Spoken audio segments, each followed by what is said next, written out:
Evening, everybody. This is the so I'm back on. Sorry I wasn't on yesterday. It was a pretty cold day, and we lost our internet. So modern conveniences. I tried using a drum, but it didn't work. Anyway,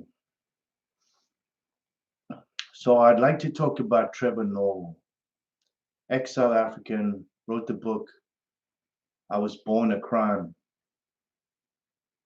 He denies the Late Show, white father, black mother, grew up in Soweto. Success story.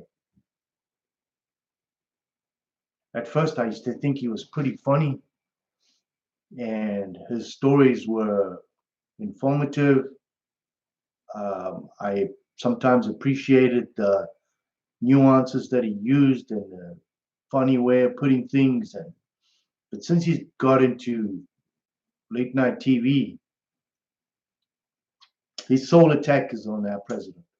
I find it appalling. I came to this country as a privilege. He seems to squander that every day by insulting our president, President Trump. He says some derogatory things that I find appalling and shameful. The fact that he's also South African. What I find even more appalling is of the half a million people that have been murdered in South Africa,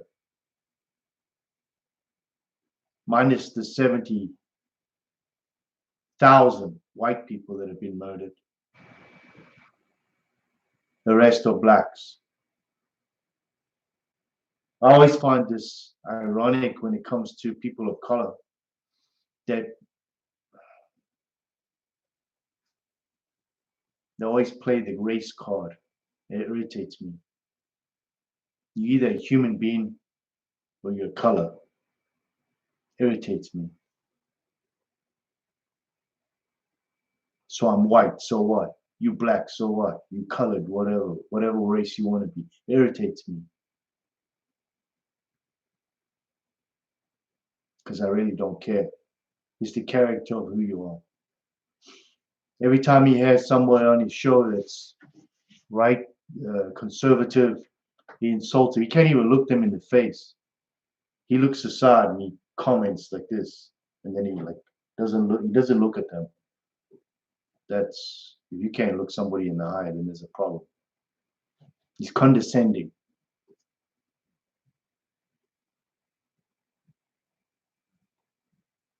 He hasn't mentioned on any of his shows the million women that have been raped in South Africa. But he continually insults our president.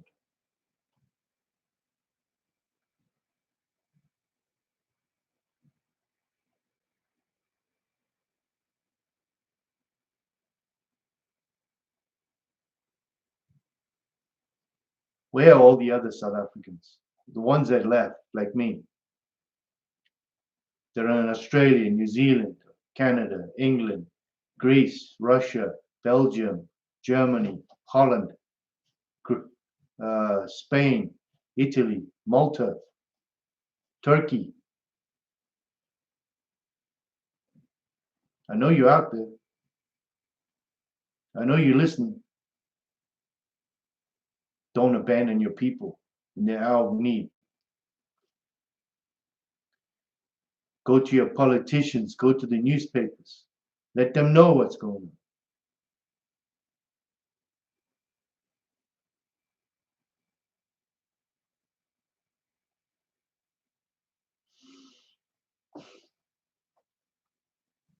So, from January 1st to the 31st of August, 2019,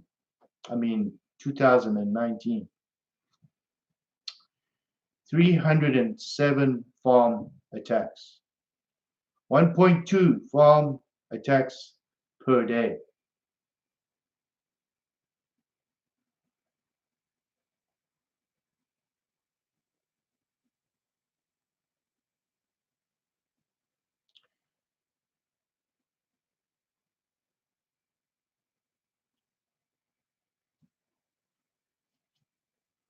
In one region, 92. Another region, 49. Another region, 29. Another region, 3. Another region, 21. Another region, 25. Another region, close to Mozambique and South Zimbabwe, 40. 16. 32.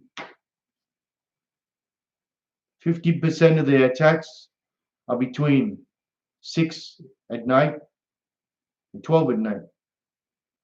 14% are from 12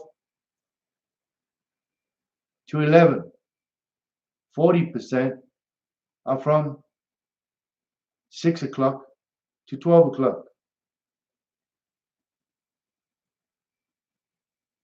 at night. 32% are from 12 o'clock to 6 a.m.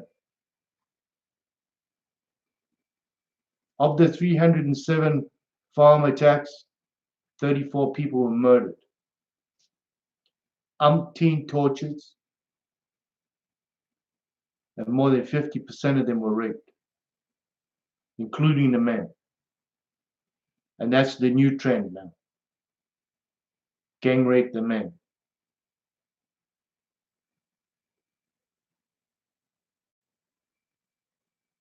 It's deliberate to demoralize the people.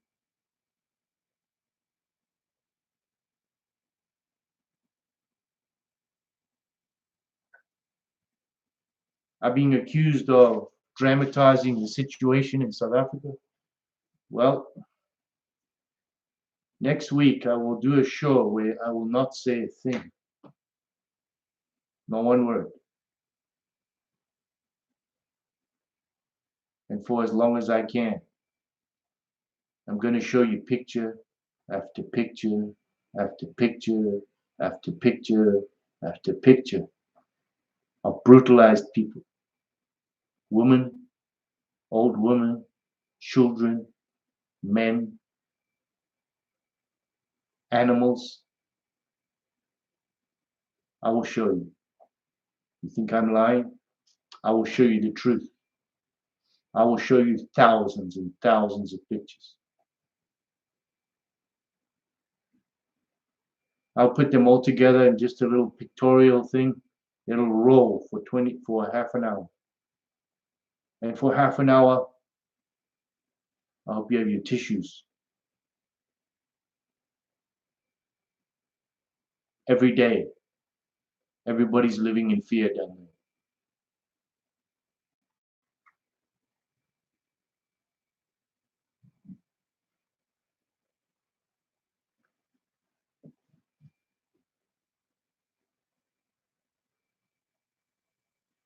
Most of the attackers were known to the farmers.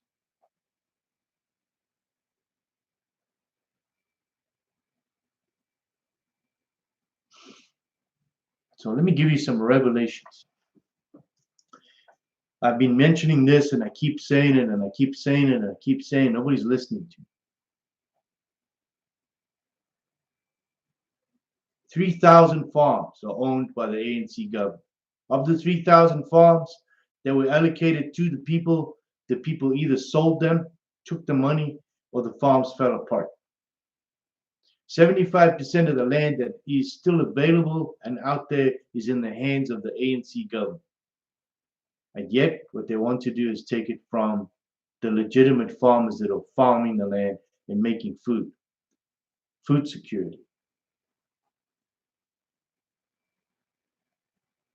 You have an investigative Israeli group inside South Africa right now, moving from area to area, actually investigating what's going on. And we appreciate that because they're going to find out the truth. They will expose it.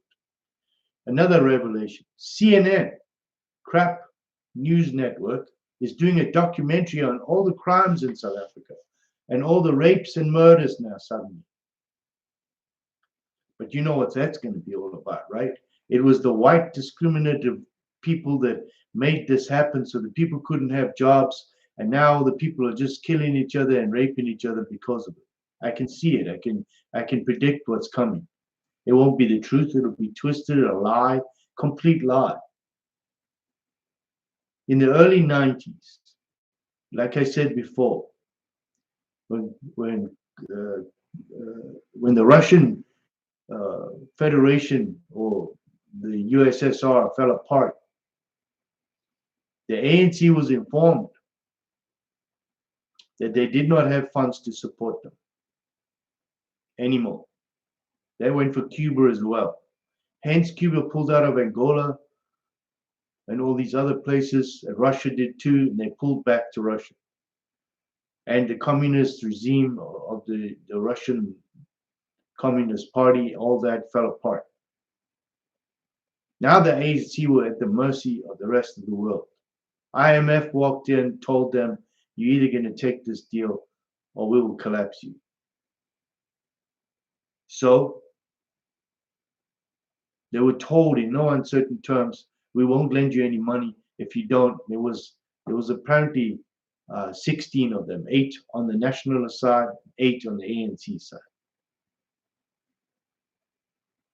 The ANC needed $50 million at the time, something like that, $500 million to try and get the South African government running again and get on their feet and to get them going.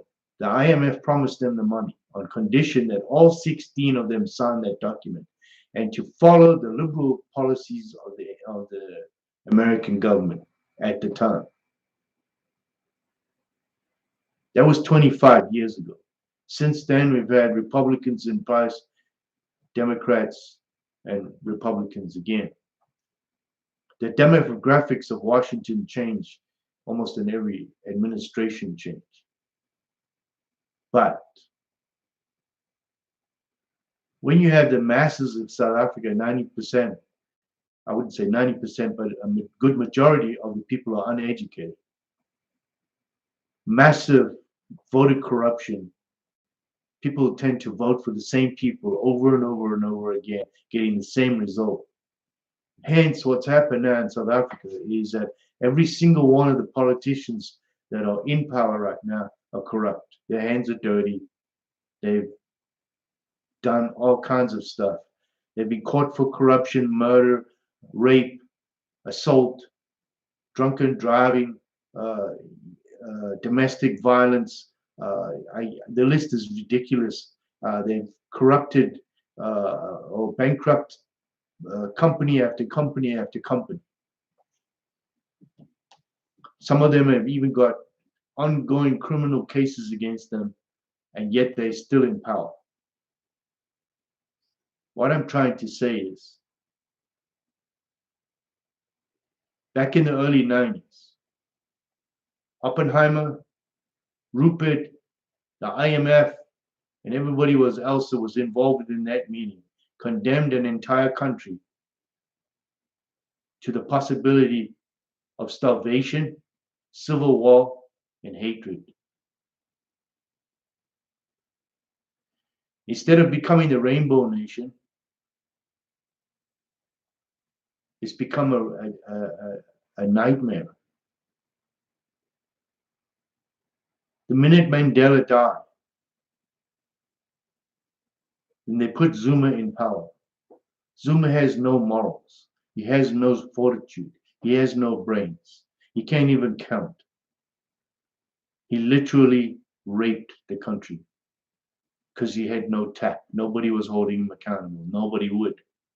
Why? Because they all had their hands in the cookie jar in some way or form. Call me a liar. Always so quick to forget Busasa. And they just killed that guy. He was dead before the car even landed in the street outside the airport. No passport, no money, and his neck's broken.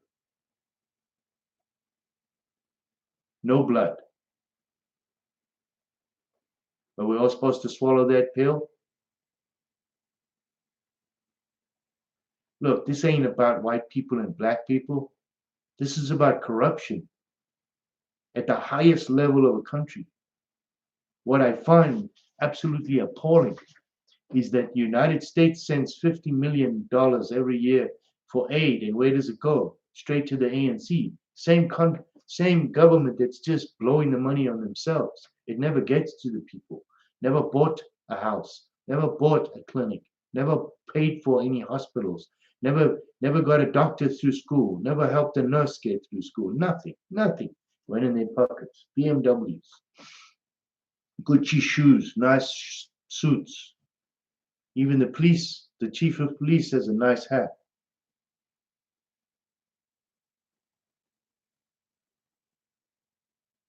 British government gives the ANC 50 million pounds, then a further 8 million pounds. Then the Belgian government gives the money as well. And the money is there to help with land expropriation without compensation.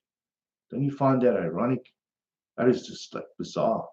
You're giving money to the same people who are never going to give it to the people. Eskom, when they did an audit on Eskom, 16 billion rand, 16 billion rand. In my 5 video series I did before this on corruption, it's in the trillions. It's literally in the trillions of how much money has been stolen. I can see why people are angry. People are attacking one another, robbers. And then the government puts in place. Now you got to realize, in the early 90s, we removed apartheid. We don't put it back. White privilege. Let me tell you about white privilege. I lived in Mgeni Road on Balance Street, number 2. I think the house is still there. My mother caught 3 buses to work. And she came home and she was always carrying groceries. We had one car that was the new car. There was the second-hand car that had been owned by 10 other people before us. We had no TV. And all we had was an old gramophone radio. None of us had watches.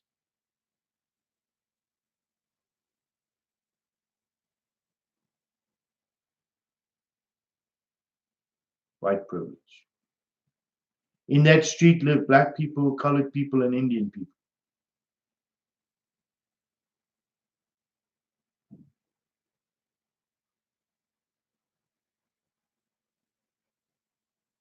As I got older, I worked in the townships. I agree, townships were terrible. They were. It was terrible. Many of the places didn't even have electricity. In the 10 years that I did work in there, we were able to electrify probably about 40,000 houses. But it should have happened 100 years before. Same with schools.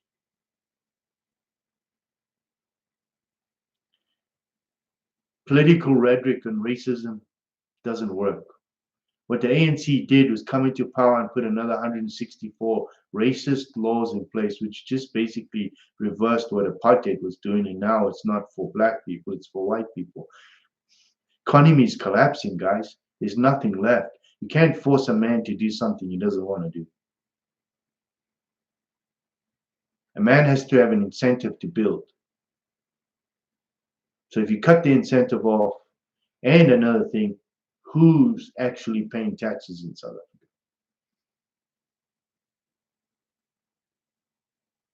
So why pay taxes? Tomorrow there's going to be a massive US rally outside the US embassy in South Africa.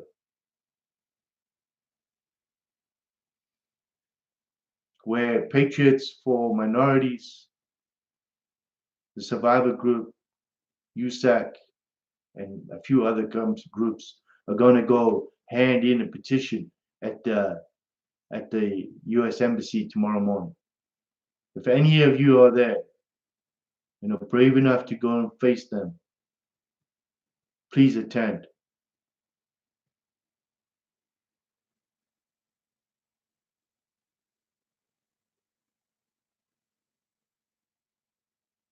What should happen in South Africa? All laws pertaining to race should be removed as of this minute. Now I'm going to change the subject, and I want to talk about Donald Trump. And I want to talk about the Democrats. But before I do that, I'm calling on all South Africans that have left, expats that have left South Africa. Do not abandon your people. To Trevor Noah, get off your sorry ass and your funny face and talk about crime. Talk about rape. Talk about non-racist things. Yes, so you grew up in Soweto.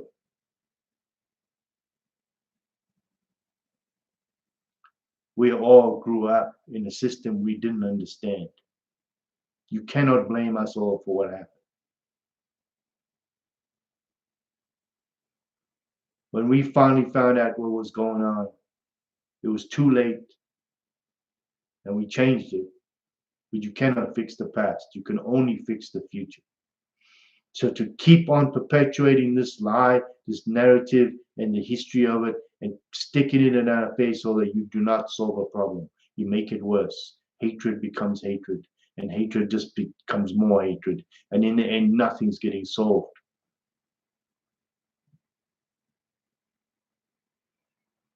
I don't hate black people. I don't hate white people. I don't hate anybody. But if you're an asshole, I'm going to call you out. I don't care who you are. And believe me, I do it.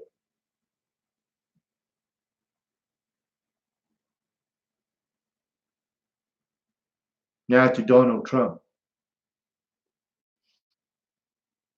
I'm calling on all United States people to sign a petition to have the Democrats up for treason. Nancy Pelosi, anybody that was involved with these FISA cases, anybody that was involved with Uranium One,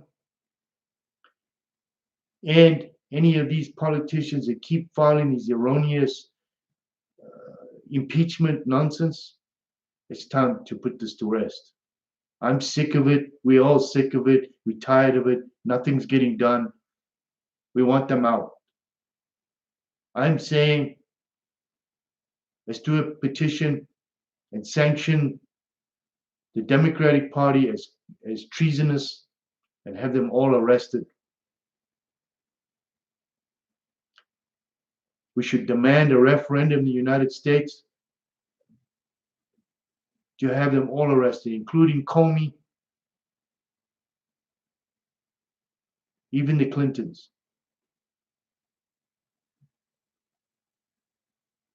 for treason. If you go into the records, you'll find that Obama and Clinton were selling guns in Libya during the attack on Benghazi. They covered it up. On the eve of 9/11, they covered it up. It's my understanding that the ambassador at the time kept calling them and telling them, what the hell are you doing? They got rid of him.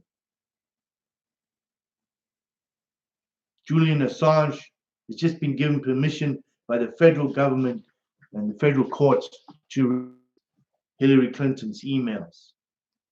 I bet you she's looking for her passport right now.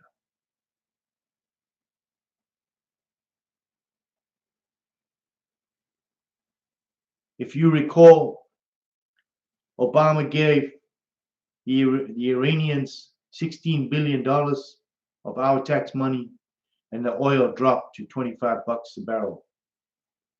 Almost devastated our economy. Ironically, in 2008, George Bush did the same thing, but they increased oil to $150 overnight to pay for the war in Iraq and devastated almost every single economy in the world.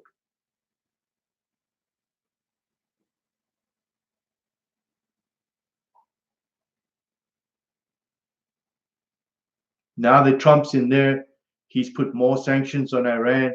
Iran's losing their marbles. They're sending in Houthi rebels into Saudi Arabia to blow up their oil infrastructure to try and get people to buy their oil. Now, the South African government are violating the sanctions laws by buying oil from Iran. When the sanctions were declared on Iran, Iran demanded from South Africa the 13 tons of gold that they've been storing down there. And ironically, so did the Libyan president just before he was assassinated. Come to light that Zuma was hiding it in Lesotho. It was just after that Ramaphosa went to Egypt to meet with Gaddafi's son, because Gaddafi's son's trying to be re-elected in Libya.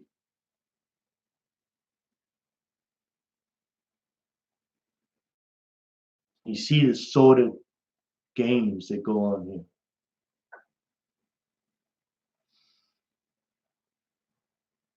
Since Trump came into power, he signed the Dakota pipeline nonsense out of the way with all those demonstrators that were here in North Dakota, and suddenly oil went up again because they didn't have to transport the oil. Now they could pipe it. The oil companies then made 17 bucks more on a barrel of oil, and they were able to keep themselves running.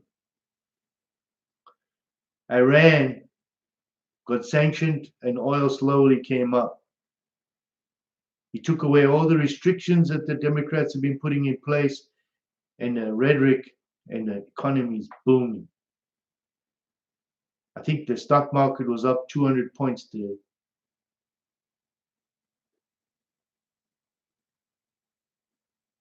Nancy Pelosi wakes up every day and she hopes that she's going to get one of those magazines you get in England. It's just the aliens came down. She gets these magazines and she reads, oh, somebody figured, oh, we got something on Donald Trump. She jumps in front of the mic.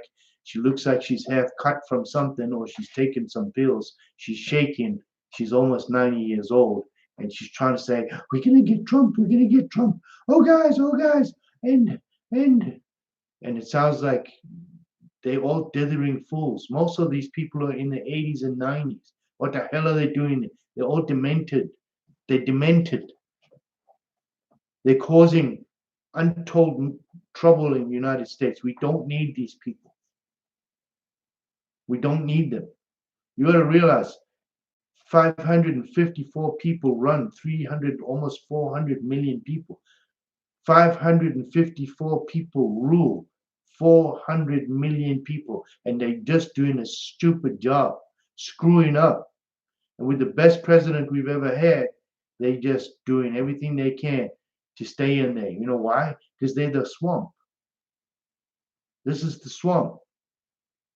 This is the interest groups. You explain to me, you get paid $140,000 a year when you go into government in the United States. How the hell do you leave a billionaire or a millionaire? How? Explain that to me. How can you be the consultant for 140 companies? You're the consultant for 140 companies in the United States or in your state? What does that tell you? Somebody just bought your ass at the expense of the people below you. So they'll put toxic crap in our rivers and they'll do all kinds of stuff. Why? Because they're paying you. How many of these politicians in our states have done anything for our people other than increase taxes? Not decrease them, increase them. Did you know that if you buy your house in the United States and you don't pay your property tax, you'll never own your house? Even if you paid it off, you're still going to pay $1,000 every year. And if you don't pay it, they're going to come take your house. So you pay your house off. That's it. You're still going to have to pay that property tax. Should be no property tax. They're getting enough money from gasoline. They're getting enough money from VAT. They get enough money from everything else. They don't need to nail our houses too. You're paying utility bills. Why are they doing property tax? So they can steal your properties afterwards? It doesn't make sense. It's not the land of the free anymore, is it? Think about it, guys. There's something seriously wrong here. And we all fools because we pay it every year. But we don't demand it. Property tax needs to go away. You're getting taxes off everything else. Look at your receipts. At the bottom of your receipt, it's probably like 6 different taxes.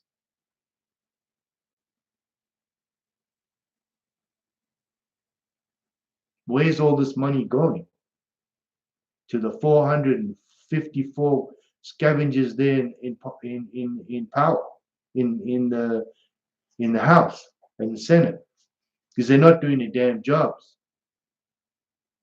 They're more worried about what CNN says and the NBC and all that. Trump's right. They're a bunch of scavengers. They're just a bunch of traitors.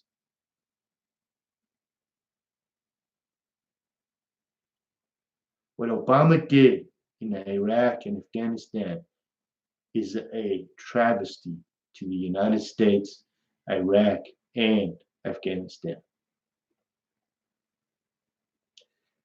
Because the Taliban is back. Iraq's a mess. 2005, we were finding 20, 30 policemen inside the city, all dead. Just recruits, new recruits, all dead. Guys were going to the police stations and training policemen over there. They'd come back the next week, those people were gone. There'd be new people there, never seen them before. Suddenly there was rumors of the Mahdi army being grouped into Sada City. Well, guess what happened? 50% of the Iraqi police department are Iranian intelligence officers. That's a fact.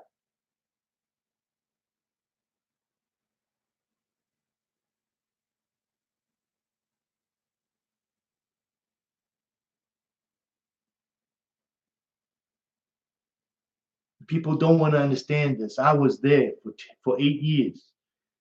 I did most of the incident reports in Ras Mine, Falcon, Al-Assad, Shield. When we picked up the scrap from the shrapnel, there were patent numbers. They were all Iranian patent numbers, all stamped Iran of that year. So they were getting shipped into the country to kill our soldiers, to kill our civilians. So if anybody wants to support Iran, you can come kiss my ass.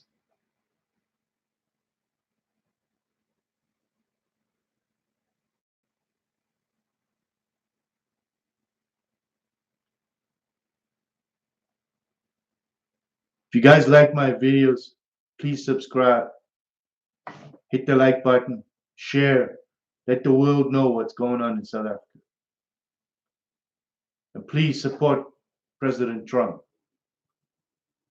If anybody's going to save the world, it's that guy. We don't need these parasites like Pelosi and Waters and Feinstein. Feinstein had a Chinese driver for 20 years who turns out to be a Chinese spy. She should have been arrested, put in jail. She gave away so many secrets, God only knows.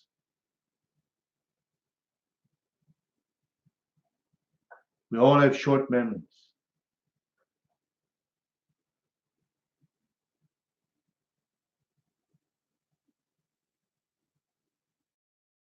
Mr. President, I have one request. Don't abandon the Turks, the Kurds. They stood by us in Iraq. They stood by us in Syria. Don't abandon them in their hour of need.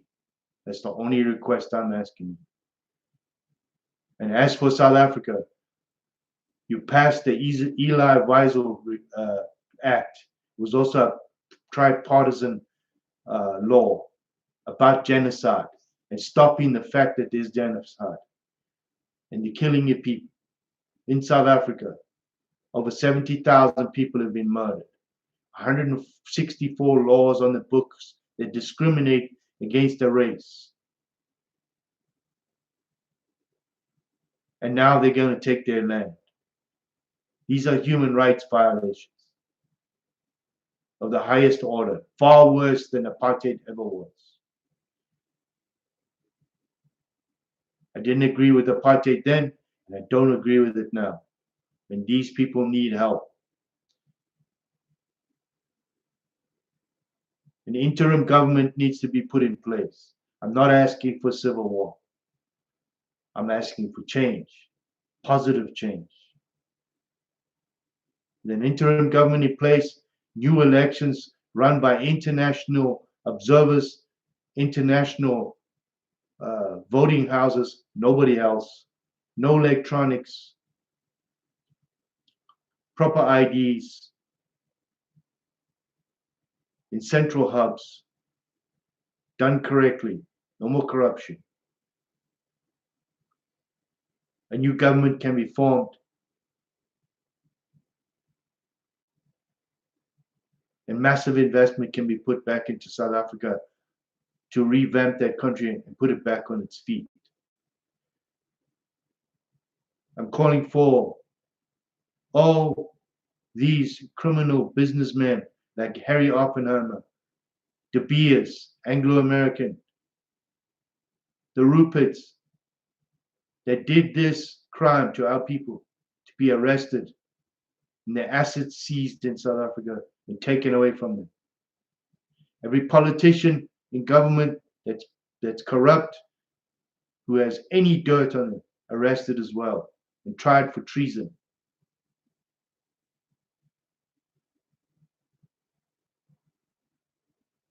Too much blood has fell in that country because of these people. This should never have happened. It should never have been allowed.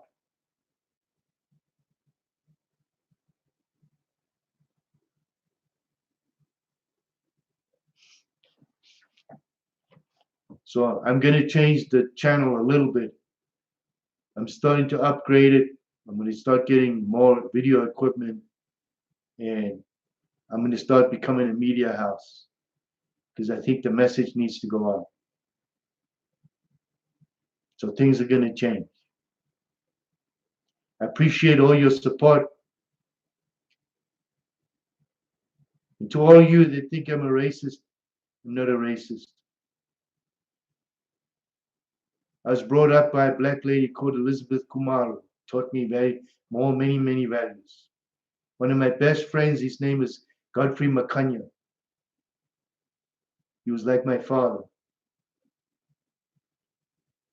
He taught me the value of friendship.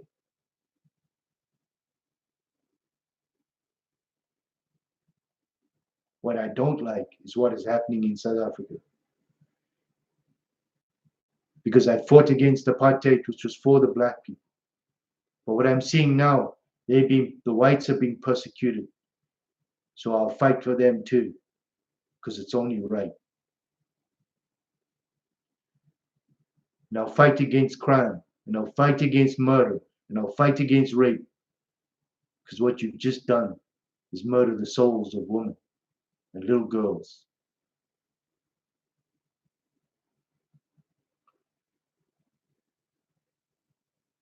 Tell the world what's going on. I need the world to know. Share this with all your friends. Ask them to share it too. We have to get this message out before it becomes too late. We don't have time. We're out of time. This is the Hawk. I'm out of here. I'll do one more video tomorrow. And then I'll be gone for a few days. And I'll do another one after that. But be ready. I'm going to do a very disturbing one. One that show you the pictures. Thousands of pictures. And if you can't watch, don't watch. But I promise you, I'm going to show you the real story. I'm out of here. Take care, everybody. In South Africa, stop killing your people. Stop raping your sisters and your mothers and your grandmothers and your babies. Stop killing. Stop killing. Take care, everybody. Be safe.